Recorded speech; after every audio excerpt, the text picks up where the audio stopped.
chẳng dân cài làm hai diện to tiếp chẳng ní cứ chia section cho khỏi để dương dệm vì power series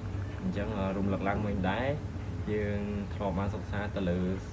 series of function đại dương đó tờ lự ca sốc xa tờ lự point vái nên uniform convergent chẳng uniform hay là point vái nó cứ cái miền tây sẽ bọt mà chẳng muốn là bây giờ dương conclude thao tá kia uniform hay có point vái tam vậy kì đôi chia about test ឬក៏ directly ហើយយើងមានទិសបត់មួយទៀតតែយើងនិយាយតាក់ទងជាមួយនឹង uniform គឺយើងបន្តទៅលើ wirestrom test ចឹងទៅអញ្ចឹងយើងចូលដល់ section ទី3គឺយើងសិក្សាទៅលើ power series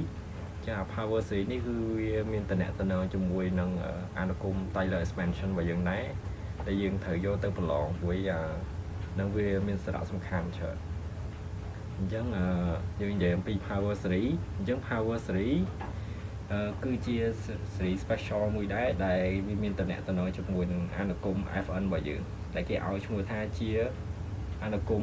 polynomial ឬក៏អានុគមពហុធាតុអញ្ចឹងកាលណាគឺគេនិយាយពីអានុគមពហុធាតុគឺស្វ័យគុណនៃចំនួនពហុធាតុហ្នឹងគឺវាជាចំនួនគុណវាអាចលេខទូសភាគឬក៏ជាទម្រង់ពភាគណាមួយទេអញ្ចឹងពាក្យថា polynomial ឬក៏ពហុធាតុហ្នឹងគឺស្វ័យគុណរបស់វាគឺត្រូវតែជាចំនួនគុណអញ្ចឹងយើងចូលដល់ introduction ដំបូងយើងនិយាយតាក់ទងជាមួយនឹង power series ហើយ power series ហ្នឹងវាមានរូបរាងមិនព្រោះកាលណាយើងនិយាយអំពី series វាមានរូបរាងច្រើនអញ្ចឹងទៅseries power series នេះវាមានលក្ខណៈដែលយើងកត់សម្គាល់អញ្ចឹង power series ដែលមាន center at x0 is a series of the form ទម្រង់បែបនេះអញ្ចឹងគេថា power series កាលណាវាមាន center បានថាវាមានផ្ចិតគឺជាចំណុចណាមួយដែលយើងកំណត់ថាវាចេញពីចំណុចនោះទៅកាន់ប្រវែងណាមួយចឹងទៅអញ្ចឹងទី1យើងត្រូវមានផ្ចិត x0 ហ្នឹងគឺឲ្យឈ្មោះថាជាផ្ចិតនៃ series របស់យើងហើយវាមានទម្រង់បែបនេះអញ្ចឹងគេសរសេរថា series នៃ n ស្មើ0ដល់ anon an នេះគេឲ្យឈ្មោះថាជា numerical sequence មិនមែនថាជា switch នៃចំនួនពិតណាមួយហើយគេឲ្យឈ្មោះថាវាជា convergent របស់ series របស់យើងអញ្ចឹងវាដើរតួជា convergent បានថាជាមេគុណរបស់ series របស់យើងហើយយើងត្រូវមានទម្រង់គឺ an កតា x នេះគឺជាអញ្ញត្តឬក៏ជាអត្ថន័យជាលេខណាមួយក៏បានដែរនៅក្នុង series របស់យើងដល់ x0 នេះគឺនៅតែជាលេខអីព្រោះវាជាផ្ចិតហើយត្រូវលើកជាសេគុណ n អញ្ចឹងទៅអញ្ចឹងបើសិនយើងចង់ពលាតអញ្ចឹងទៅពលាតសេគុណ0សេគុណ1សេគុណ2អញ្ចឹងទៅយើងទទួលបាន a0 a1 a2 អញ្ចឹងទៅគឺជាមេគុណរបស់យើងគឺហៅថាជា convergent អញ្ចឹងអាតម្រងនេះគេឲ្យឈ្មោះថាជា polynomial ហ្នឹងហើយដែលមានស្វ័យគុណគឺជាចំនួនគុណអញ្ចឹងទី1យើងសិក្សាថាតើ series នេះ power series របស់យើងគឺវា converge ពេលណាឬក៏ diverge ពេលណាគោលដៅដែលយើងចង់សិក្សាគឺចង់សិក្សាតើវា converge ឬក៏វា diverge ហ្នឹងហើយអញ្ចឹង series របស់យើងគឺនេះ the set of all x at which the power series converge is called the interval of convergence អញ្ចឹង series របស់យើង power series នេះគឺអ្វីគឺអាស្រ័យលើ x នេះកាលណាយើងដឹង x នឹងថាតើវារួមអញ្ចឹងនាំឲ្យ series របស់យើងគឺវារួមយើងមិនមែនសន្និដ្ឋានអញ្ចឹងទេព្រោះ series របស់យើងគឺវាអាស្រ័យលើ x ហើយយើងត្រូវស្គាល់កម្មដែរកម្មរួមនេះដែលយើងត្រូវសិក្សានេះអញ្ចឹងកាលណាយើងចង់សិក្សាថាតើ series របស់យើងរួមឬមិនរួមគឺអាស្រ័យលើ x នឹងទាំងអស់ជាអ្នកកំណត់អញ្ចឹង x នឹងកាលណាវាជាអ្នកកំណត់ power series របស់យើងកាលណា converge គេឲ្យឈ្មោះថាជាដែនកំណត់ចន្លោះដែលធ្វើឲ្យ series របស់យើងគឺវា converge អញ្ចឹងវាត្រូវមានតំណែងជាមួយនឹង a នេះថាតើបើសិនជា x នឹងវាធំជាងកម្មរបស់យើង x នឹងវាតូចជាងកម្មរបស់យើងវា converge ពេលណានឹងដែរពេលណាគឺអ្វីគឺអាស្រ័យលើ x ហើយនឹងកម្មរបស់យើងអញ្ចឹងអានេះចាំយើងទៅសិក្សាទៅយើងនឹងដឹងហើយអញ្ចឹងយើងចូលដល់ definition ក្នុងការរកកម្មរួមគឺហៅថា radius of convergence អញ្ចឹងអានេះគឺជានិយមន័យយើងនឹងមានទ្រឹស្ដីបទមួយទៀតដែលយើងនឹងនិយាយតាក់ទងជាមួយការរកកម្មនឹងដែរវាមានលក្ខណៈងាយស្រួលជាងការធ្វើតាមរយៈ definition អញ្ចឹងយើងស្គាល់ definition សិនទៅអញ្ចឹងកម្មរួមគឺសរសេរដោយ a ស្មើនឹង1នៅលើ limit n ខិតត្រូវបូក anon supremum ឬទី n នៃតម្លៃលិខិត an អញ្ចឹង an នេះគឺជា numerical sequence ឬក៏យើងហៅថាជា convergent របស់ series របស់យើងអញ្ចឹងកាលណាគេឲ្យ series មកគឺយើងប្រកាសជា កំណត់សង្កល់ថាតើរូបរាង AN ហ្នឹងរូបរាងបែបយ៉ាងអញ្ចឹងយើងយកវាមកគណនា limit uncountable នៃមួយនៅលើហ្នឹងទៅយើងប្រកាសជាឃើញប្រវែងកម្មរបស់យើងហើយអញ្ចឹងកម្មរបស់យើងគឺស្ថិតនៅក្នុងចន្លោះពី0ទៅ4ហ្នឹងបានថាជាតម្លៃវិជ្ជមានហើយសូម្បីតែ0បើយើងគិតថាវាក៏យកដែរហើយបូកអានោះក៏យើងក៏អាចយកវាបានដែរក៏យើងចាប់ទុកថាជាតម្លៃរបស់ A ដែរអញ្ចឹងគេហៅថា the radius of convergence នៃ power series របស់យើងអញ្ចឹងយើងមានតែរ៉ែមួយចំនួនដើម្បីកំណត់សង្កល់ថាតើ series power series របស់យើងនេះគឺវា converge ពេលណានិង diverge ពេលណាអញ្ចឹងដូចខ្ញុំនិយាយអញ្ចឹងគឺអ្វីគឺអាស្រ័យលើ x នេះហើយកាលណាយើងស្គាល់ x កាលណាយើងស្គាល់កម្មគឺយើងអាចកំណត់ថាតើ power series របស់យើងគឺ converge ពេលណានិង diverge ពេលណាអញ្ចឹងគេតាំង a គឺជាកម្មរួមនៃ power series របស់យើងហើយគេឲ្យគេថាបើវា converge absolutely សម្រាប់តម្លៃ x នេះអញ្ចឹងគេនិយាយថា x ដល់ x0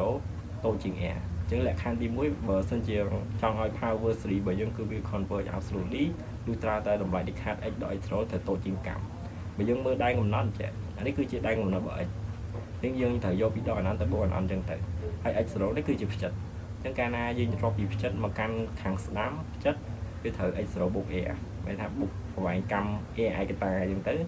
អានេះគឺវា converge បើសិនជា x0 ដល់ a ហ្នឹងក៏វា converge ដែរព្រោះយើងនិយាយពីកម្ម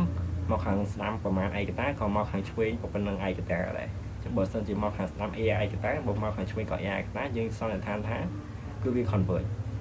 x ដល់ x0 នេះតូចជាងកម្មចឹងតូចជាងកម្មគឺស្ថិតនៅខាងក្នុងនេះចឹងកាលណាវាស្ថិតនៅខាងក្នុងដែនកំណត់ចន្លោះហ្នឹងគឺយើងឲ្យថាវា converge absolutely បន្តមកយើងមានមួយទៀតគេថា power series របស់យើងគឺវា diverge ក្នុងករណី x ដល់ x0 ធំជាងកម្មចឹងកាលណាវាធំជាងកម្មមានថាវា x0 បូក a នេះវាធំជាងហើយមានថាធំជាងកម្មរបស់យើងអញ្ចឹងវារាប់ពីនេះទៅវិញរាប់ពីដែនកំណត់នេះទៅអញ្ចឹងកន្លែងនេះគឺ diverge ហើយអញ្ចឹងកន្លែងនេះគឺ diverge អញ្ចឹងយើងដូចគ្នាដែរបើសិនជាមកខាងស្ដាំ a ឯកតាបើអញ្ចឹងមកខាងឆ្វេងក៏ a ឯកតាដែរអញ្ចឹងវាធំជាងអញ្ចឹងវាត្រូវរត់មកខាងនេះអញ្ចឹងគឺវា diverge ក្នុងចន្លោះពីនេះប្រជុំពីនេះទៅនេះតែបើវា converge គឺ converge តែក្នុងចន្លោះនេះទេបន្តមកយើងត្រូវសិក្សាទៀតវា converge និង diverge ក្នុងករណីx0 ដល់ a និង x0 បូក a អញ្ចឹងកាលណាខ្ញុំទៅសេវងកញ្ចក់នេះមកថាខ្ញុំមកតន់ដឹងថាតើអា x0 បូក a ហ្នឹងខ្ញុំគួរយកអត់ទេហើយឬក៏ x0 ដល់ a ហ្នឹងខ្ញុំគួរយកអត់ទេអញ្ចឹងគេឲ្យយើងសិក្សាទៅថាបើសិនជាវា converge ឬក៏ diverge ព្រោះយើងអត់តន់ដឹងព័ត៌មានហ្នឹងឯងចឹង x0 ដល់ a និង x0 បូក a គេឲ្យឈ្មោះថា gn point របស់យើងគឺជា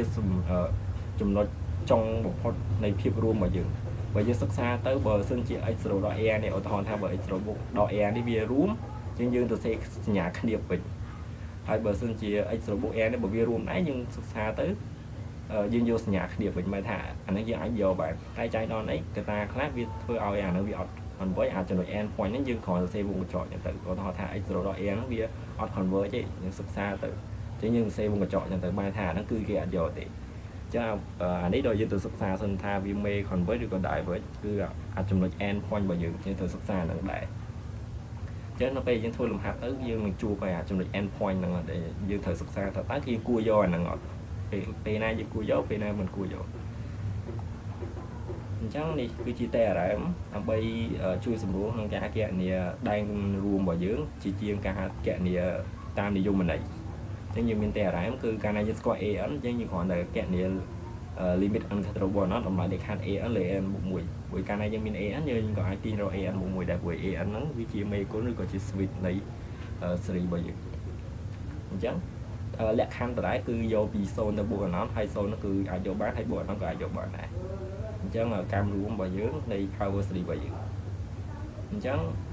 នេះគឺជាព័ត៌មានមួយចំនួនដែលយើងត្រូវសិក្សាហើយសម្រាប់លំហាត់ទី21នេះគឺយើងនឹងអត់តន់ដល់ការគណនាទេយើងគ្រាន់តែ introduction វាដំបូងសិនទេឲ្យយើងស្គាល់ថាតើយើងសន្និដ្ឋានថាតើ power series របស់យើង converge ឬក៏ diverge របៀបម៉េចអញ្ចឹងលំហាត់ទី21នេះគេប្រាប់ថា suppose series ដែលគេឲ្យមក n ស្មើ0ដល់អនន្ត an x second n គឺវា converge ក្នុងករណី x ស្មើដល់4អញ្ចឹងខ្ញុំប្រាប់អញ្ចឹងគឺអ្វីគឺអាស្រ័យលើ x អញ្ចឹង x ស្មើដល់4គេថាបើសិនជាវា x ស្មើដល់4គឺវា converge ហើយបើវា diverge ក្នុងករណី x ស្មើ6ហ្នឹងគឺជាព័ត៌មានដែលគេឲ្យសមត្ថកម្មតោះមកគេសួរថា what can be said about the convergence all divergent of this series អញ្ចឹងជាចង់សួរថាតើ series ដែលគេឲ្យមកទាំង4នេះតើវា converge ឬក៏ diverge អញ្ចឹងយើងមានព័ត៌មាន2ក្នុងករណី x ស្មើដល់4និង x ស្មើ6អញ្ចឹង x ស្មើដល់4គឺវា converge power series របស់យើងគឺ converge x ស្មើ6គឺ power series វា diverge អញ្ចឹងយើងនឹងទទួលបានដែនកំណត់នេះអ្វីៗគឺយើងជាអ្នកវិភាគខ្លួនឯងជាទីមួយយើងមានដែនកំណត់ x សិន x ហ្នឹងយកពីបូកអនន្តទៅដល់អនន្តអញ្ចឹងទៅបន្ទាប់មកគេប្រាប់ថាក្នុងករណី x ស្មើដល់4គឺវា converge អញ្ចឹងបើក្នុងករណី x ស្មើដល់4យើងមើល power series របស់យើងសិនយើងមិនត្រូវសរសេរថា x ដល់ x 0អញ្ចឹងវាត្រូវមានផ្ចិតសិនអញ្ចឹងផ្ចិតវាគឺ0បាត់ហើយផ្ចិតរបស់វាគឺ0ណាកន្លែងហ្នឹងព្រោះតាមនិយមន័យគឺ x ដល់ x 0សេគុណ n អញ្ចឹងកាលណាគេសរសេរ x អញ្ចឹងគឺ x នេះវាជាតម្លៃតែដល់ x 0បែរថា x 0វិញគឺ0បាត់ហើយអញ្ចឹងគឺគេអត់សរសេរទេអញ្ចឹងបែរថាផ្ចិតរបស់យើងគឺ0ហើយផ្ចិតរបស់យើងគឺ0អញ្ចឹងយើងនិយាយពីកម្មរួមគឺប្រវែង x បែរថាបើមកខាងឆ្វេងដក ai កតាបើមកខាងស្ដាំក៏បូក ai កតាដែរអញ្ចឹងបែរថាកន្លែងដក4នេះគឺវា converge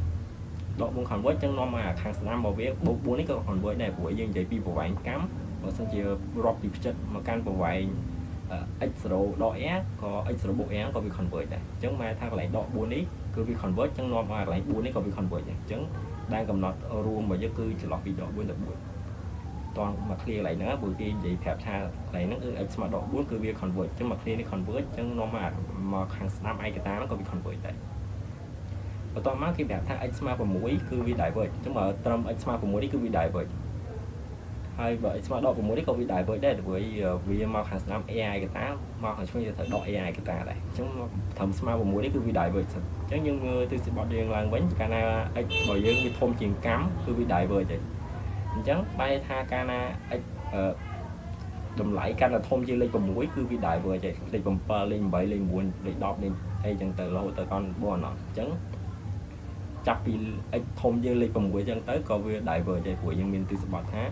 កាលណា x ដល់ x 0ព្រោះវាធំជាងកម្មគឺវា diverge បាត់ទេអញ្ចឹងបែរថាលេខដែល x របស់យើងកាលណាវាកាន់តែធំជាងលេខ6ហើយស្មើ6ក៏វា diverge ដែរអញ្ចឹងយើងរាប់ខាងឆ្វេងក៏ដូចគ្នាដែរដក6នេះទៅកាន់ដក7ដក8រហូតដល់អនន្តអញ្ចឹងទៅក៏វា diverge ដែរបន្តមកព័ត៌មានដែលយើងអត់ដឹងគឺក្នុងចន្លោះពីដក6មកកាន់ដក4គឺយើងអត់ដឹងទេគឺជាសមត្ថកម្មដែលគេអត់ប្រាប់យើងទេគេអត់ដឹងថាតើដក6មកកាន់កន្លែងដក4នេះក្នុងចន្លោះនេះគឺយើងអត់ដឹងថាវា converge គឺ diverge ទេហាក់ដល់យើងទៅសិក្សាឬក៏សមត្ថកម្មគេប្រាប់អញ្ចឹងទៅដោយសារសមត្ថកម្មគេប្រាប់អញ្ចឹងទៅខ្ញុំសរសេរថា unknown អញ្ចឹងទៅដោយសារយើងអត់ដឹងព័ត៌មានទេដូចគ្នាដែរដកពី4ទៅកាន់6អញ្ចឹងឥឡូវយើងមកតេស្តស៊េរីរបស់យើងទី1នេះកាលណាគេសរសេរថាស៊េរី n ស្មើ0ទៅដល់ an គឺជា convergent ហើយតោះមកយើងបាត់តួនិយាយយើងទៅ check មើល power series របស់យើងរូបរាងរបស់ power series គឺ series នៃ n ស្មើ0ដល់អនន្ត an x ដល់ x 0សេគុណ n អញ្ចឹងយើងត្រូវមានផ្ចិតត្រូវមានអញ្ញាត x នេះហើយប៉ុន្តែដោយសារឥឡូវវាបាត់ហ្នឹងមិនមែនមានថាវា0ទាំងអស់ទេបើវា0ទាំងអស់ series របស់យើងគឺ0បាត់ហើយអញ្ចឹងមកថា x 0យើងគឺស្មើ0ព្រោះយើង series របស់យើងគឺមានរូបរាងចេះអញ្ចឹងមកថា x 0ស្មើ0បាត់ហើយយើងស្គាល់ x 0បាត់ហើយ x 0របស់យើងស្មើ0ហើយ x របស់យើងគឺមិនស្មើ0ទេគឺស្មើ1ព្រោះ1ដក0លើជាសេគុណ n អញ្ចឹង1សេគុណហ្នឹងក៏នៅតែ1ដែរអញ្ចឹងមកថា x របស់យើងគឺស្មើ1អញ្ចឹង x ហ្នឹងឯងគឺជាអ្នកកំណត់ថាតើ power series របស់យើងគឺវា converge អត់អញ្ចឹងយើងនឹងថាដែនកំណត់ចន្លោះពី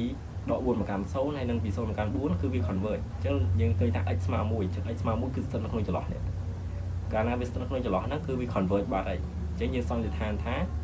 x របស់យើងគឺស្មើ1ដែលស្ថិតក្នុងចន្លោះពីដក4ទៅ4គឺវា converge ហើយអញ្ចឹងនាំឲ្យ series របស់យើងគឺវា converge អញ្ចឹងអ្វីៗគឺអាស្រ័យលើ x នេះយើងត្រូវទៅរកមើល x ហើយនឹង x 0របស់យើងព្រោះ x 0យើងគឺនៅតែ0ហើយព្រោះដោយសារ series របស់យើងគេឲ្យមកចេះក្នុងករណីខ្លះមានដកលេខប្រមាណអញ្ចឹងទៅអាហ្នឹងគឺអាស្រ័យទៅតាមសមត្ថកម្មដែលគេឲ្យអញ្ចឹងយើងតេស្តទី1ទៅយើងឃើញថាវា converge ហើយ b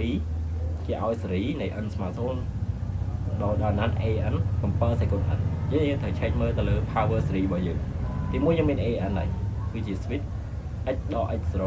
0សេគុណ n ចឹង x 0របស់យើងគឺ0មកហើយបើយើងទៅសេក្នុងន័យនិយមន័យគឺ7 x យើងស្មើ7ដក0លើជាសេគុណ7ចឹងហើយមកយើងសេតាម7សេគុណ n ហ្នឹងព្រោះ x 0យើង0ចឹងបែរថា x របស់យើងគឺស្មើ7បាទហើយ x 0យើងស្មើ0អញ្ចឹងបើ x ស្មើ7 dương chỉ nè cầm nọ thà tá thì bây giờ đại với cơ convert chẳng bởi smart bumper bị thôm dương của mũi ấy nhưng miền bòn miền tha bờ sân gì anh đang viên thầm smart bumper với có thôm dương của mũi cứ bị đại vợ chạy chẳng cái này anh dương smart bumper bị thôm dương của mũi như ấy chẳng vì đại vợ chạy chẳng xì power xì bây giờ cứ bị đại vợ chạy chẳng như cho đó xí cái ao xì này anh smart số rồi đó nó anh đọc bấy được chia sẻ con anh chẳng như thằng check mở power xì bây giờ tiền chẳng power xì bây giờ người mình riêng bài chết mà anh đợi số sẽ còn anh nhưng nên thay số bây giờ cứ sâu mà đấy hay chẳng anh tại này đi dân tôi xem nó cứ độ bấy độ số rồi chia sẻ còn anh chứ nhưng ha nhưng mình tôi xem che lăng mình bàn cứ anh độ bấy rồi chia sẻ còn anh chẳng may anh bây giờ cứ smart độ bấy anh bây giờ cứ smart độ bấy rồi vẫn cứ sâu nhưng từ mưa thả tá độ bấy đến nơi nào này số độ muối độ phí độ bấy chẳng tới chẳng độ bấy sơn nó không cho này chẳng cứ vì convert bạn đấy chẳng anh đấy cứ chỉ là cầm nọt đây sử dụng dân convert chẳng nhưng sau này than thắt xử lý bởi giới cư convert có tỏ máu cho đồng hạt đi nhưng miền xử lý này anh mà xong rồi đó nó đọt mùi được chia còn ấn ấn con này còn buồn sẽ còn ấn giống như thử cùng mà đi chỗ thì sao máu vừa đi sao sẽ còn vừa được kia chứ nhung tôi sẽ thá đọt mùi con còn muốn trong cái smart đọt mùi được chia còn ấn chẳng tự chẳng nhưng mưa tiết á thả tá power xử lý dân riêng chết hay anh bây giờ cái smart man cứ smart đọt muốn đọt sồn với rồi như smart số chẳng hay mà nhưng sẽ tác động một lượng chia sẻ còn ăn nào chẳng như ai cầm nọ thay số smart số smart đỏ buồn chẳng smart đỏ buồn cứ vì tàu chiếu đỏ và mùi buổi đỏ và mùi thông chiếu chẳng bây giờ rò bị đai cầm nọ bây giờ nên đỏ buồn cứ nôm nôm khỏi nè vì nó khang khỏi lịch đỏ và mùi chẳng mà thay mà clear nó cứ vì đại với bạn chẳng smart đỏ muốn cứ vì đại với bạn đấy tam dạng đai cầm nọ để dân cụ thì chẳng tới chỉ như sau này than thắt power xử lý bây giờ cứ vì đại với trận này chẳng sự mẹ đồng hạt đấy cứ dân đó từ lượt đang cầm nọt không cho lọt vì thông gia lực mũi thông chuyện đo còn quay không cho lọt này chẳng còn bên này do tao đang để cứ này chẳng là sao đấy còn là chỉ introduction thì còn là sắp xa thà ta anh nó chỉ là cầm nọt interval thà ta cho lọt vì nào bên á vì còn với cho lọt vì nào bên á cứ vì đại với thằng tận chẳng anh đi còn ta chỉ introduction đấy nhưng còn là mơ thấy vì phía đời thà ta vì còn với nhưng đại với bên này chẳng tận